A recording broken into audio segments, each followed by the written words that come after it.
गरीब साध साध सब नेक हैं, आप अपनी ठोरी, जो सतलोक ले जावेंगे वो साधु कोई और।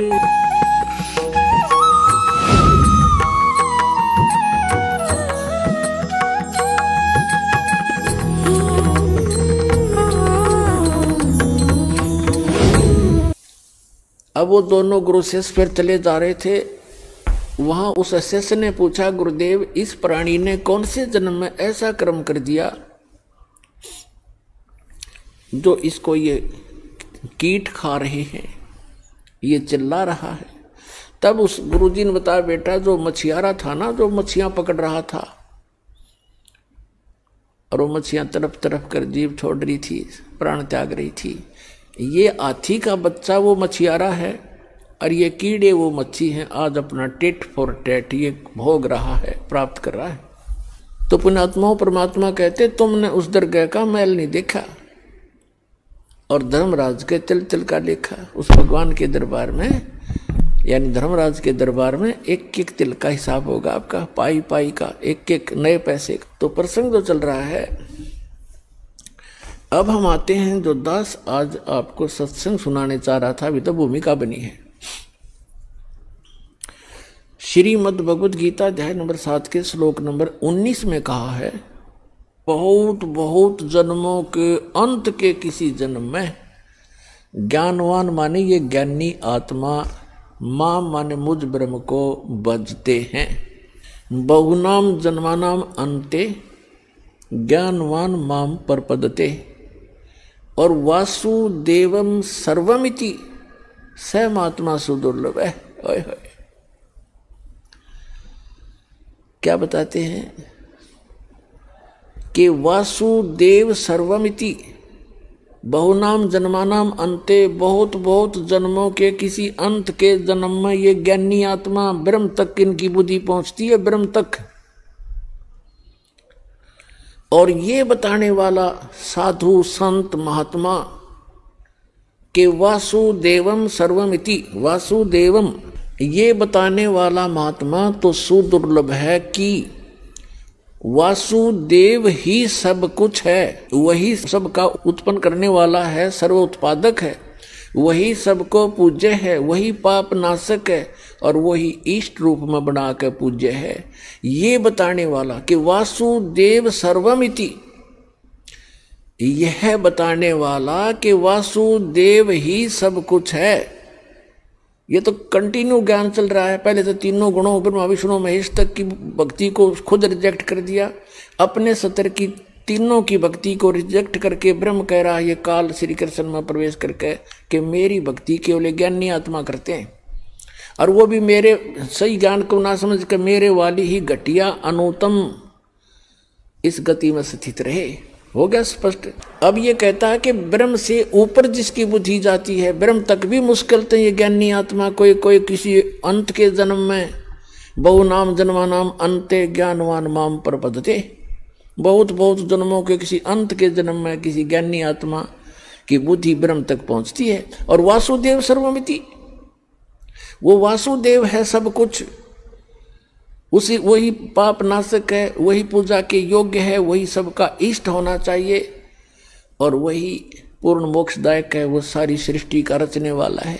ये बताने वाला महात्मा तो सुदुर्लभ है, बड़ी मुश्किल से मिलेगा। अपने आत्माओं, ये गीता और वेद कोई बालकों के लेख थोड़े थे। ये ऋषि महर्षि शर्मार के चले गए, इनको कख नहीं पता चला। क्या बताते हैं, सूक्ष्म वेद में परमात्मा ने स्वयं आकर बताया है कि 9 मन सूत उलझिया और ये ऋषि रहे जखमार, और सतगुरु ऐसा सुलझा देगा उलझन दूजी बार। परमात्मा जुलाहे का काम करते थे और 1 किलोग्राम एक शेर सूत उलझ जाता, वो कच्चा सूत, उसको सुलझाने में 2-2, 3-3 दिन की दाढ़ी चली जाती थी उनकी। अगर गांठ पड़ गई तो धनी का सूत, फिर वो कपड़ा महंगा बेकारी, उसके उल्टा पटक जा और पैसे लेने आ रहे, तो उसको सुलझाना पड़ता था कि ये टूटे नहीं, और तब वो कपड़ा बन सकते थे जब उनकी दाढ़ी बननी थी। तो कहने का भाव ये है कि ये जो तत्व, ये जो आध्यात्मिक जो सूत है, एक शेर की बजाय इसने तो 9 मन सूत उलझा दिया, 360 किलोग्राम। परमात्मा कहते हैं इन अनजान ऋषियों ने 9 मन सूत उलझिया, ये ऋषि रहे झकमार, और सतगुरु ऐसा सुलझा दे, उलझे न दूजी बार। अब ऐसा सुलझा दिया इस दास ने परमात्मा की दया से, इस कलयुग में नहीं उलझेगा यू तत्व ज्ञान।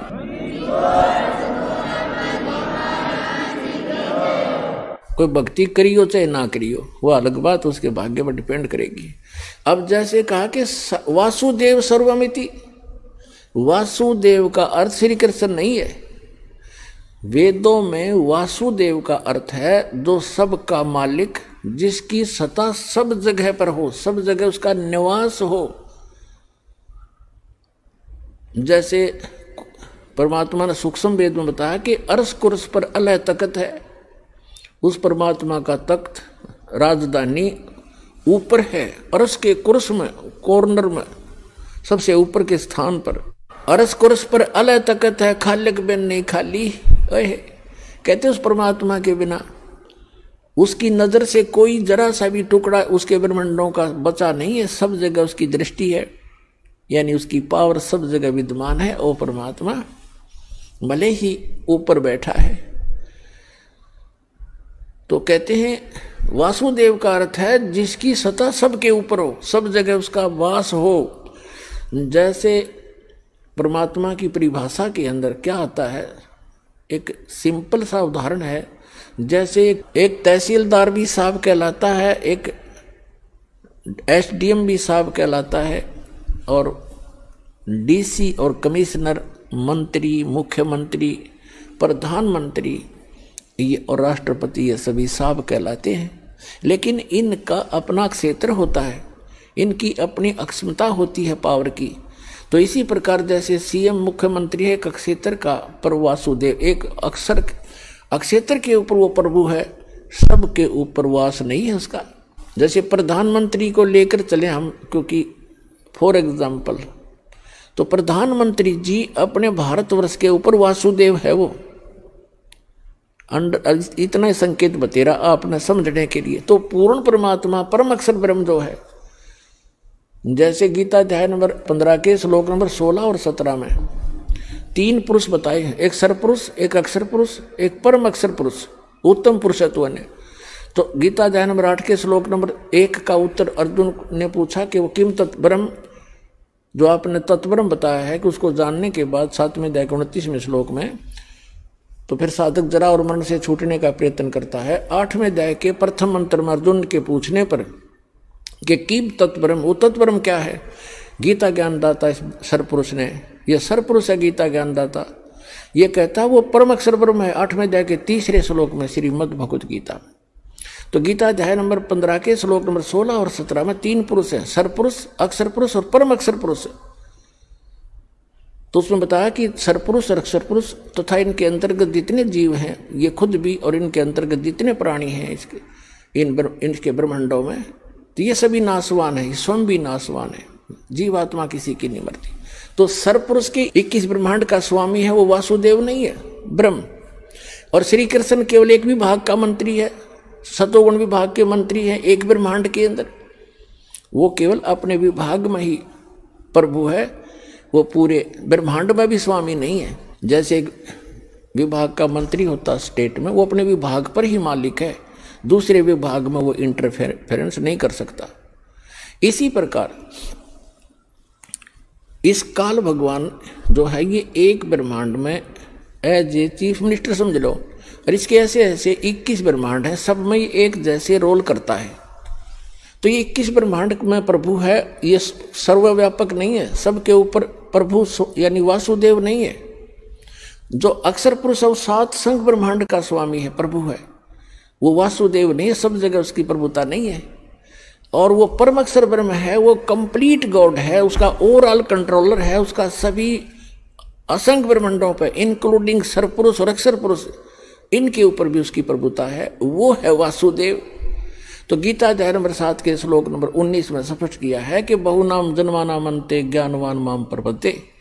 और वासुदेव सर्वमति सहमात्मा सुदुर्लभ है, ये बताने वाला कि वो वासुदेव ही सब कुछ है, उसी की पूजा करनी चाहिए, वो पाप नाशक है। गीता अध्याय नंबर 15 के श्लोक नंबर 17 में कहा है कि उत्तम पुरुष तु अन्य परमात्मा इति उदारते, यह लोक तरमाविश्य विवर्ती अवे ईश्वर है। उत्तम पुरुष तो इन दोनों से, सरपुरुष अक्षर पुरुष से वो श्रेष्ठ भगवान परम अक्षर परम तो कोई और है, और वो वही भगवान कहलाता है। और तीनों लोकों में प्रवेश करके सबका धारण पोषण, सबका वही पालक है।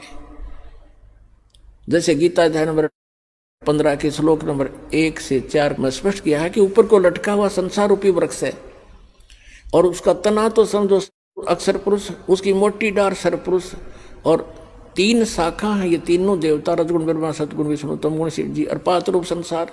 और जो गुप्त है वो जड़ कौन है, वो परम अक्षर ब्रह्म है। तो परम अक्षर ब्रह्म ये रूपी मूल से, जड़ से ही सभी संसार रूपी वृक्ष को आहार प्राप्त होता है। तो इसलिए गीता अध्याय नंबर 15 के श्लोक नंबर 17 में कहा है कि उत्तम पुरुष तु अन्य परमात्मा इति उदारते। वैसे पुण्यात्माओं, परमात्मा की परिभाषा अगर आपको बताने लगूंगा तो विषय अलग हो जाएगा, काफी समय लग जाएगा। परमात्मा उसको कहते हैं जो किसी की आत्मा नहीं दुखावे, कोई किसी का बेटा नहीं मारा, किसी की बेटी नहीं मारा, किसी का कैंसर नहीं करे, किसी का कोई दुख नहीं दे, केवल सुख सुख दे, उसको परमात्मा कहते हैं, श्रेष्ठ आत्मा। और हम उस परमात्मा को ना समझकर इस काल को परमात्मा कहने लगे। और किसी का बेटा मर गया, किसी की बेटी मर गई, किसी का बाप मर गया, किसी की माँ मर गई, कुंबा का कुंबा घाणी, कैंसर से पीड़ित हाहाकार मच रहा है। ये परमात्मा का लोक है, परमात्मा का लोक सतलोक है, जहाँ दुख नाम की चीज नहीं। तो गीता अध्याय नंबर 15 के श्लोक नंबर 17 में स्पष्ट किया है कि उत्तम पुरुषत्व इन दोनों से अलग है, वो श्रेष्ठ भगवान पुरुषोत्तम, और जिसको परमात्मा कहा जाता है। और ये लोक तरम अवश्य विवर्ती अवय ईश्वर है, जिस दो तीनों लोकों में प्रवेश करके सबका पालन करता है, वो है वो अविनाशी भगवान। पुण्यात्माओं, ये कंसेप्ट क्लियर करने के लिए 2 घंटे का सत्संग करना पड़ा, पहले भूमिका बनाने के लिए, ताकि आप बच्चों की बुद्धि वहां तक पहुंच सके। दास के बताना चाहे आपके ऊपर कैसे रहम हुआ है परमात्मा का, आपको शिक्षित किया। अगर अशिक्षित होते तो आप मेरा पत्थर मारते, ये क्या कह रहा है। और आज कुछ दिनों के बाद देखियो, दास को पलकों पे बिठाएगी ये पूरा संसार।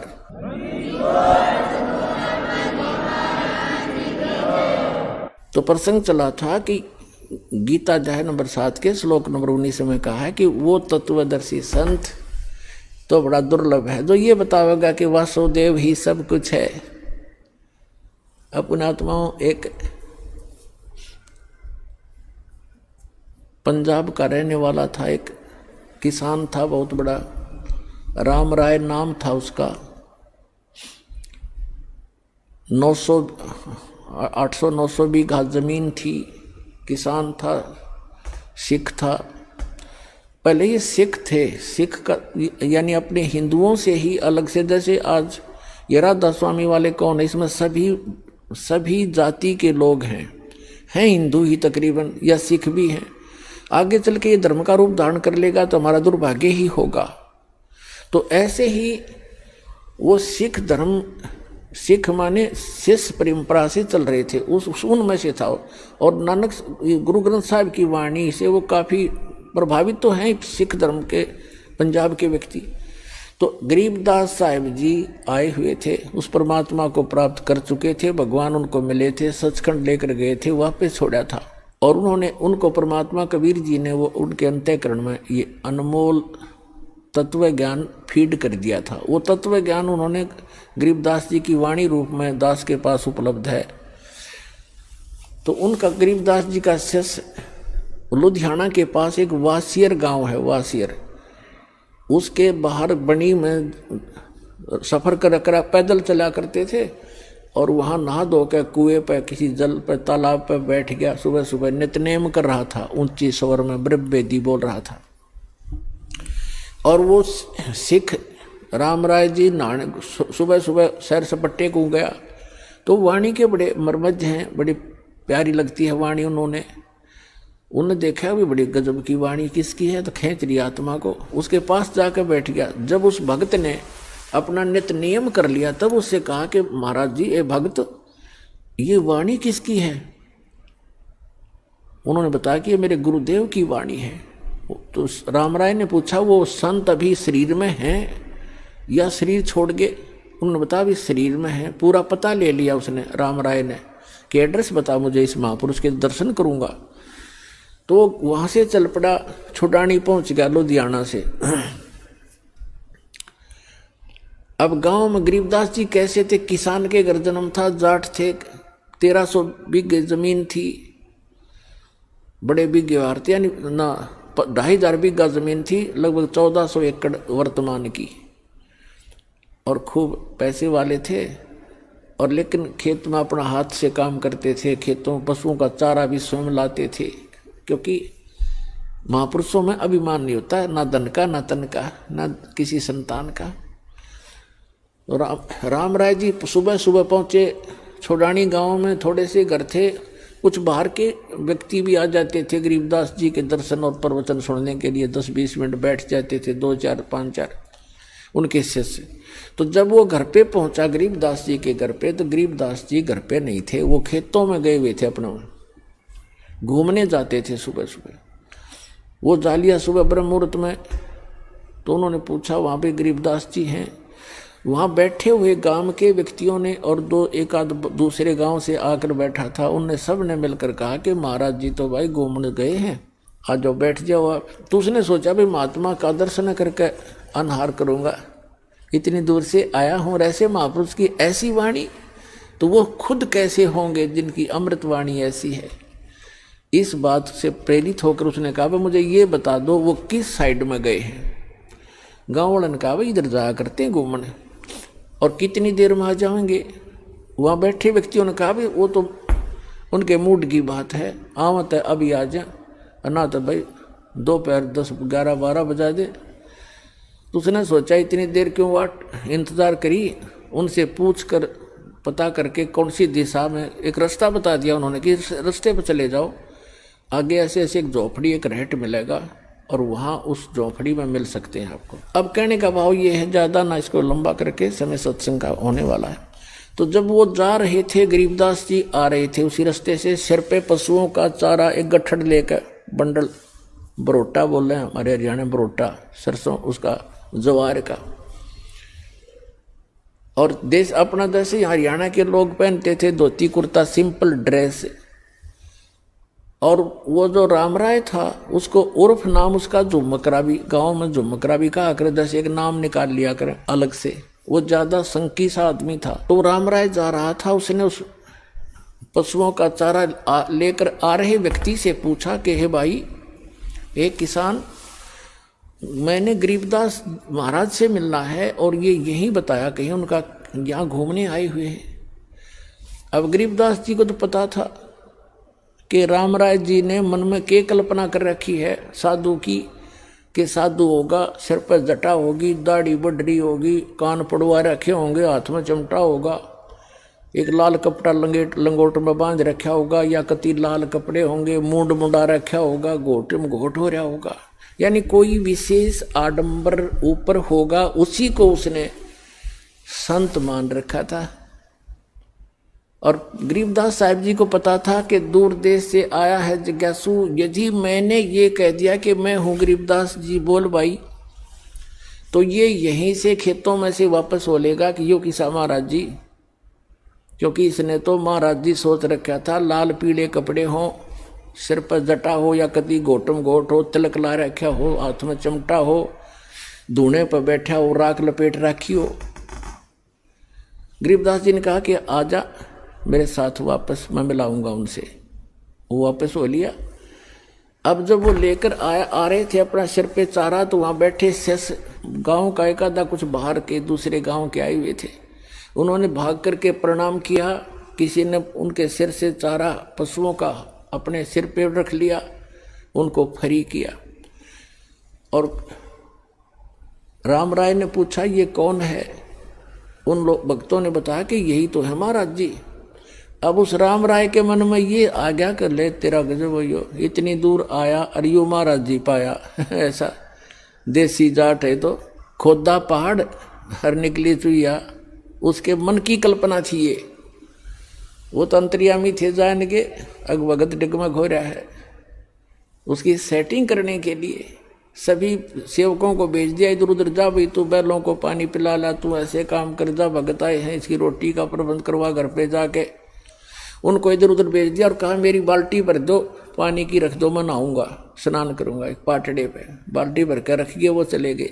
रह गए वो आत्मा और वो महात्मा गरीबदास जी। गरीबदास जी ने स्नान किया, स्नान करके धोती बांधते थे और धोती का एक पल्ला अलग से सपेर कर लेते थे, उसको गोल गोल करके एज ए बेल्ट बांधा करते ऊपर के, धोती को लपेट के जैसे, और उसके ऊपर के उसी का धोती का हिस्सा एक पल्ला बांध लिया करते, उसको अड़बंद कहते हैं। और गरीबदास जी के उंगली के कोई वैसे ही थोड़ा बहुत कोई चोट लगी हुई थी, तो गरीबदास जी ने कहा कि ए झुमकरा, आइए भाई, मेरी धोती का यो कपड़ा बांध दे, मेरा हाथ का चोट लग रही है, काम नहीं करता। अब उसने झुमकरा नाम का पता जब पहले तो फूक उड़े निकलेगी उसकी कि इसने तो मेरा उर्फ नाम भी बता दिया, मैंने तो जिक्र भी नहीं किया मेरा नाम क्या है, कैसे हूँ। उसका कुछ शंका हुई, भाई झुमकरा मैंने मेरे को गांव में तो कहा करते, पर यहाँ कैसे पता लग गया झुमकरा।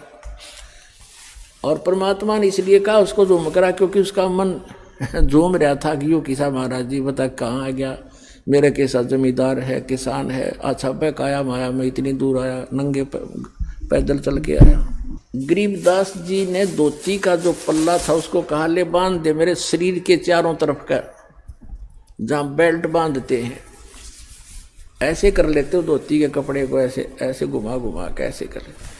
और उसने कहा कि ले बांध दे मेरे चौगुर दे, वो चारों तरफ का लपेट कर ऐसे गांठ लगाने लग गया। वह गांठ शरीर के अंदर से निकल गया गरीबदास जी के शरीर से, और कब उस धोती का लग गई कपड़े का। और गरीबदास जी ने ऐसे मुंह कर लिया दूसरी साइड में जैसे देख ना रहे हों। झुमकरा ने सोचा उस राम राय ने, तेरा गांठ उल्टी लाएगी दिखे तो फिर लगा, फिर वो ऐसे ही शरीर के अंदर से निकलाई धोती का गांठ लाएगी। तीसरी बार वो प्रयत्न करने लगा, जब कहने लगा गरीबदास जी ने कहा कि रे झुमकरा, मैं तो तेरे जैसा आदमी हूं, या गांठ क्यों ना लगती तेरे ते। जब उसने ऊपर को देखा उनके मुंह की तरफ, क्योंकि राम राय जी विष्णु जी के पुजारी थे, भले ही वो शिष्य थे, सिख थे। जब उन्होंने ऊपर देखा तो श्री विष्णु जी का रूप बन गया, इतने से ऊपर ऊपर गरीबदास जी का मोर मुकुट, हाथ में शंखर चक्र गदा, चरणों में पड़ गया, पैर पकड़ दिए, हे महाराज भूल लगी, मैं तो गलत सोच लिया मैंने आपके बारे में, आप तो भगवान हो। फिर देखा तो फिर गरीबदास ने कहना, अब उसने सोची मैं विष्णु जी का पुजारी हूँ और इसने मुझे उस उर्फ नाम से पुकार दिया, इसलिए मैं प्रभावित हो गया, मेरी ही कोई कल्पना होगी। तो फिर डांट गया अपने मन ने, ना भगवान तक हो ना। फिर वो बैठ गया, कोई शक्ति है जरूर जिसके ऊपर मैंने कुछ देखा है, और इसके शरीर से धोती अंदर से शरीर से निकल गई। फिर कहने लगा परमात्मा बोले, गरीबदास जी कहने लगे बच्चा बैठ जा। 2 घंटे ज्ञान दिया उसको, सारी सृष्टि रचना सुनाई, सतत्व ज्ञान समझाया। हम सुल्तानी नानक तारे दादू को उपदेश दिया, जात जुलाहा भेद नहीं पाया, काशी माए कबीरवा। तब उस झुमकरा ने, उस राम राय ने कहा भगवान ऐसा ज्ञान तो आज तक किसी ने बताया नहीं मारे थे। तब गरीबदास जी ने कहा था कि तत्व भेद कोई ना कह रे झुमकरा, यो पैसे ऊपर नाच सुनो राय झुमकरा, कोटों मध्य कोई नहीं रे झुमकरा, अरबों में कोई गर्क सुनो राय झुमकरा। ए झुमकरा राय कहते हैं, राय साहब यानी हे जैसे लैंडलॉर्ड था वो, कि हे राय झुमकरा, ए राय साहब कहते हैं तत्व भेद किसी के पास नहीं है, ये सब पैसे ऊपर ढोल पीट रहे हैं, पैसे उद्देश्य लेकर ये दंत कथा सुना रहे हैं। तत्व भेद कोई ना कह रहे झुमकरा, ये पैसे ऊपर नाच सुनो रहे झुमकरा। अरबों में कहते कोटों मध्य कोई नहीं रहे झुमकरा, अरबों में कोई गर्क सुनो रहे झुमकरा। इन करोड़ संतों में आपको कोई संत नहीं मिलेगा, अरबों में कोई एक गर्क मिलेगा। गर्क माने कंप्लीट इन ऑल रिस्पेक्ट, यानी सैचुरेटेड, जिसके पास ज्ञान भी पूरा हो, जिसके पास मंत्र भी पूरे हों, जिसको अधिकार भी हो परमपिता की ओर से। कैसे? ऐसा संत तुझे अरबों में पावेगा, करोड़ों में भी नहीं मिलेगा।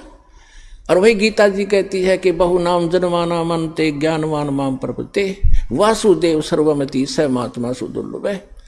तो पुण्यात्माओं, तुम्हारा सौभाग्य आपका कि दास आपको वो संत मिल गया है जिससे विश्व का कल्याण हो सकता है। बोलो सतगुरुदेव।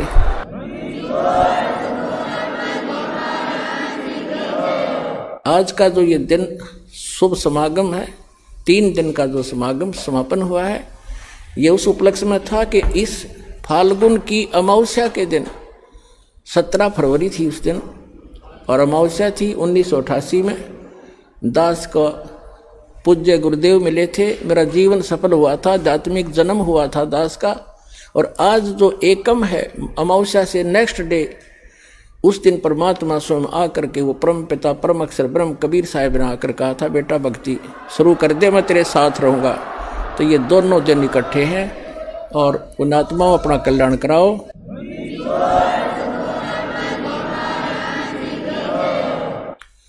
परम पिता परमात्मा पूर्ण ब्रह्म सारी सृष्टि के रचनहार कुल मालिक कबीर परमेश्वर जी की असीम रजा से आप सभी पुण्यात्माएं सत्संग सुनने के लिए उपस्थित हुए। बहुत ही पुण्यकर्मी प्राणी को मानव शरीर प्राप्त होता है,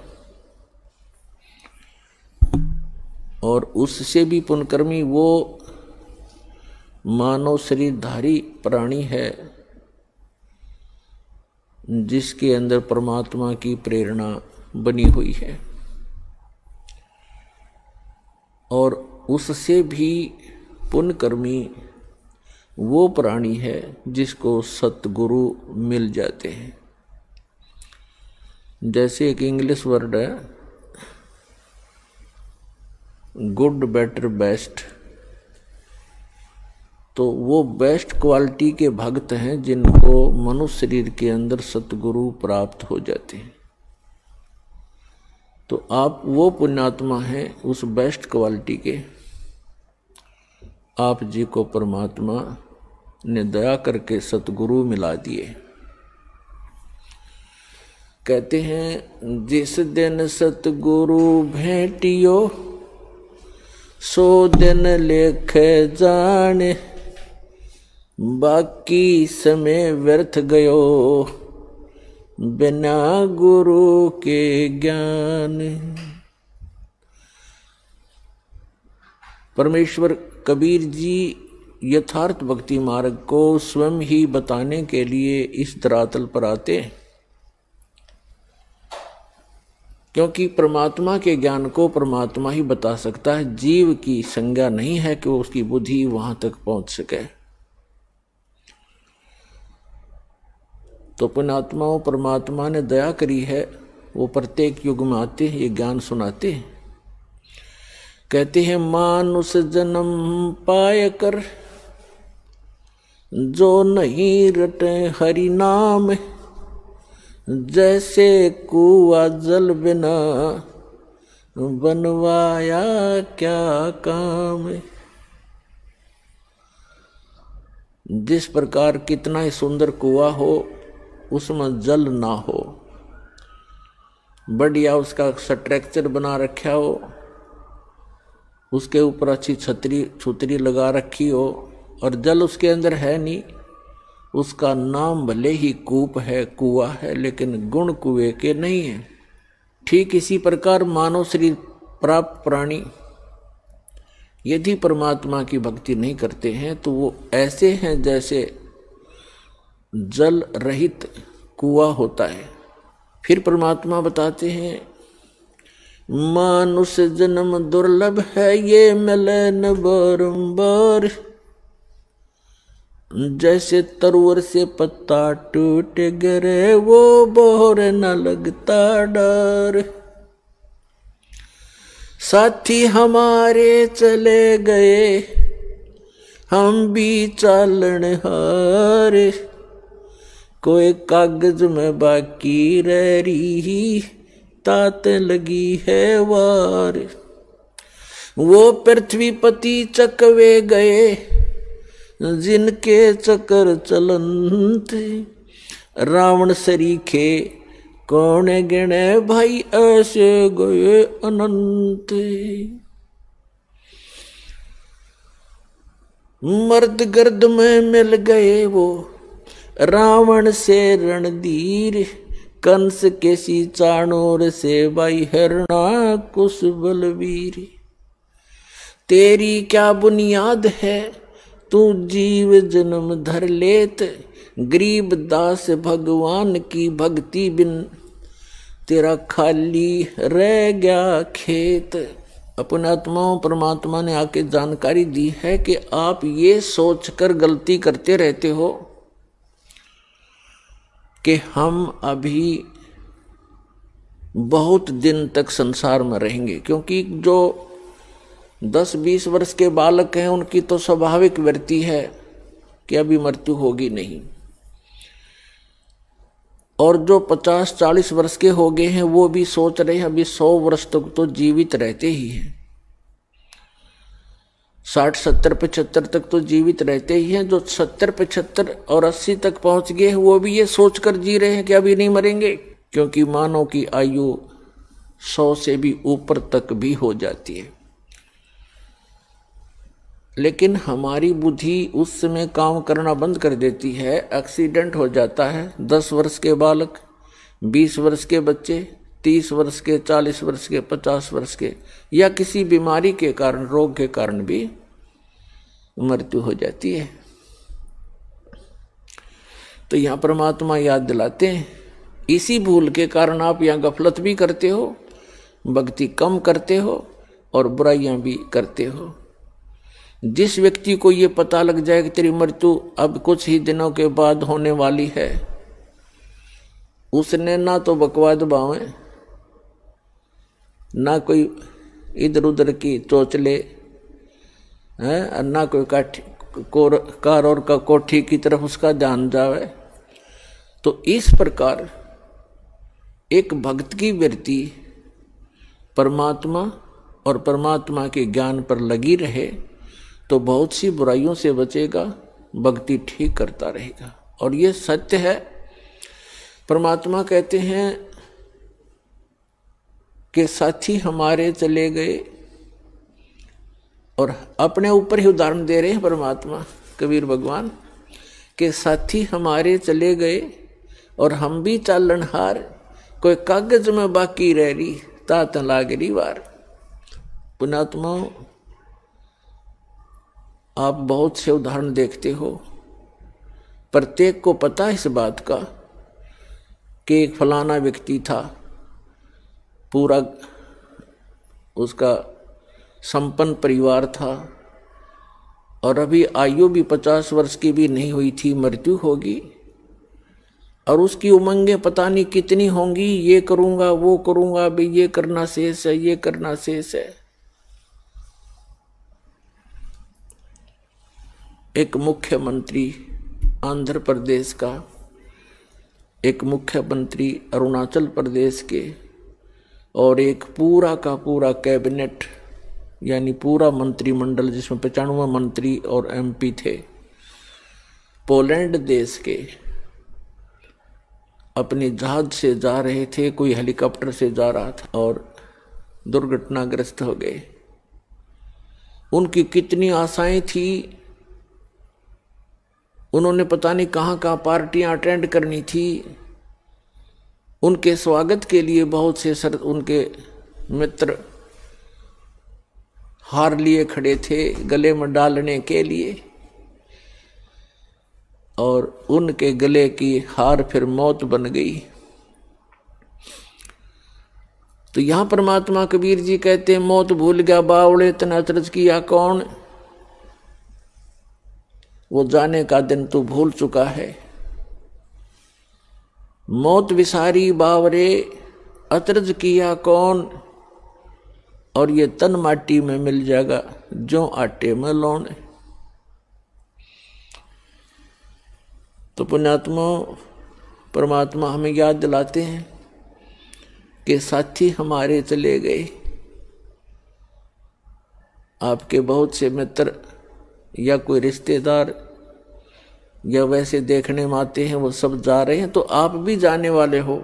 कबीर साहब कहते हैं आप भी जाने वाले हो, कोई कागज में बाकी रह रही है, यानी कोई शेष आयु है आपकी, और जिस दिन वो कागज पूर्ति हो जाएगी, यानी आपका आयु का समय पूरा हो जाएगा,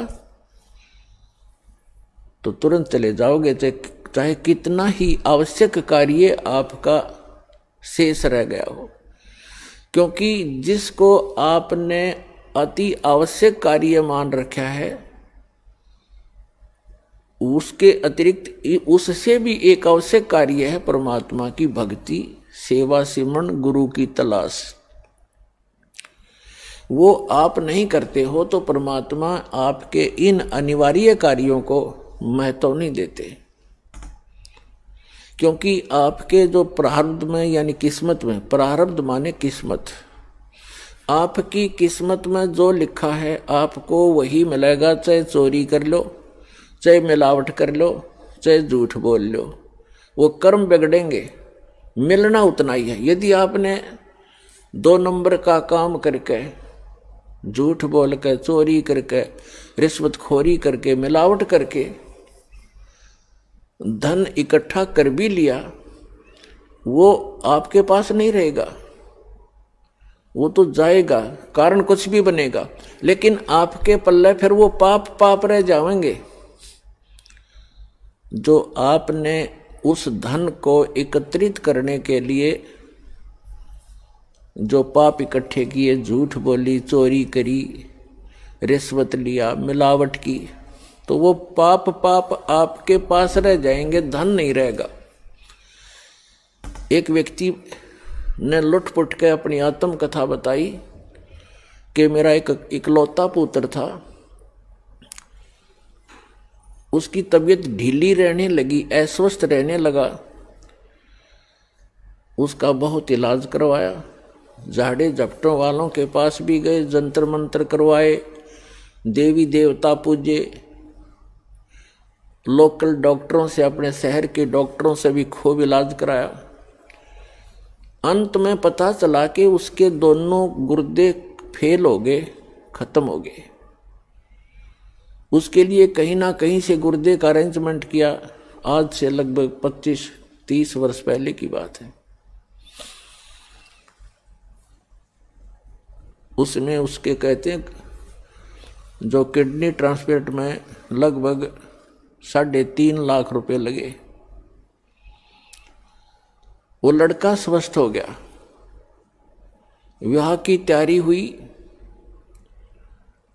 6 महीने के बाद, उस गुर्दे चेंज कराने के 6 महीने के बाद बस दुर्घटना में मर गया। अब वो रो रहा था और अपनी आत्म कथा बता रहा था।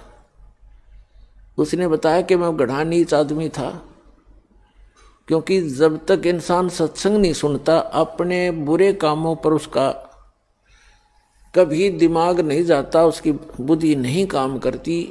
चाहे कितना निकम्मा आदमी हो और उसका कोई दुर्घटना हो जाए छोटी मोटी, वो न्यों क्या करे, भगवान मनीषा के बुरा कर दिया, मेरे साथ आज ऐसे क्यों घटी। और जो निरे बुरे करता है सारा दिन, पहला बुरा तो ये है कि हम भक्ति नहीं करते। इससे बुरा और कुछ भी नहीं हो सकता जो भक्ति नहीं करते। और भक्ति करते हैं तो गलत गुरुओं के पास करते हैं या मनमाना आचरण करते हैं, वो भी बुरा ही बुरा है। फिर अपने पेट के लिए इंसान सारा दिन, ठीक है किसी का दाव ना लगता वो बात दूसरी है, नहीं तो जहां जिसका दाव लगे आज के वर्तमान के अंदर। पहले तो भगवान से डरने वाले व्यक्ति होते थे, बुरा करते समय 100 बार सोचा करते थे, आगे पीछे का हिसाब लगाया करते थे, मुझे पाप ना लग जाए, कोई हानि ना हो जाए, मुझे कोई नुकसान ना हो जाए, तो वो गलती नहीं करते थे। अब तो हम भगवान से दूर हो गए, इस भौतिकवाद में इतने फंस गए, इस विज्ञान को प्रमुख मानकर हम आगा पीछा कुछ नहीं देखते, जिस कारण से हम अधिक पाप करने लगे। और इस प्रकार हम बुरा करते हैं तो आगा पीछा नहीं देखते, और जब हमारे साथ कुछ घटना घट जाती है फिर विचार करते हैं। तो वो बता रहा था जी मैं घना निकम्मा व्यक्ति था, मेरे ये टेप रिकॉर्डर की दुकान थी, रेडियो रिपेयरिंग की और सेल परचेज की। उस समय ये कह रहा था कि तोल के भाव से रिफिल आया करती थी इनकी टेप रिकॉर्डरों की, रील होया करती पहले, अब तो सिस्टम खत्म हो गया। और सोनी का मार्ग लगाता था, सोनी की ज्यादा बिकती थी, सोनी कंपनी की। और उस समय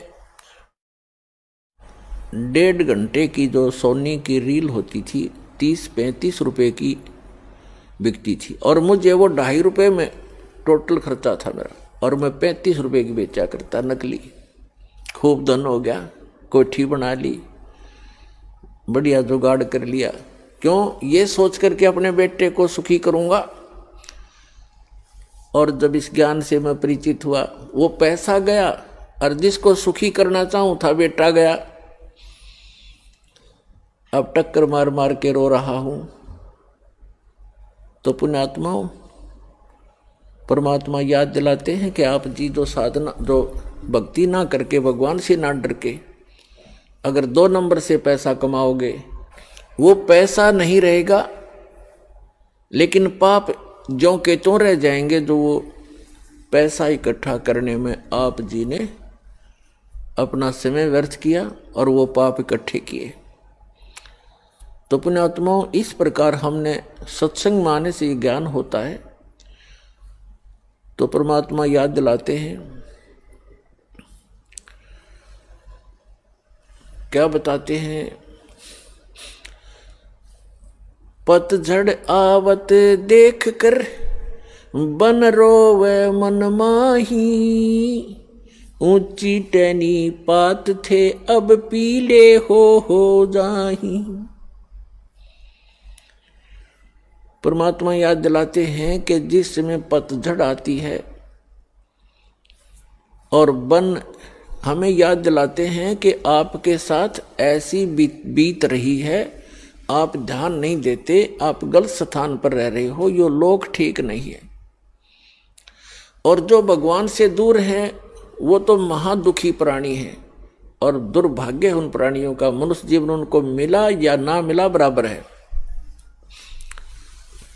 ये इतना भयंकर लोक है। परमात्मा की शरण में आने के बाद जीव को यहाँ थोड़ा बहुत जीने की राहत मिलती है, और आने वाले जो संस्कार, किस्मत की जो आपदाएं हैं वो भी भगवान टाल देता है। परमात्मा को इसीलिए हम खोजा करते हैं। कहते हैं दुख में सुमन सब करें, सुख में करे ना कोई, और जय सुख में सुमन करें दुख का एक है। परमात्मा की भक्ति जो करते हैं सुख में, तो उनको दुख नहीं होते।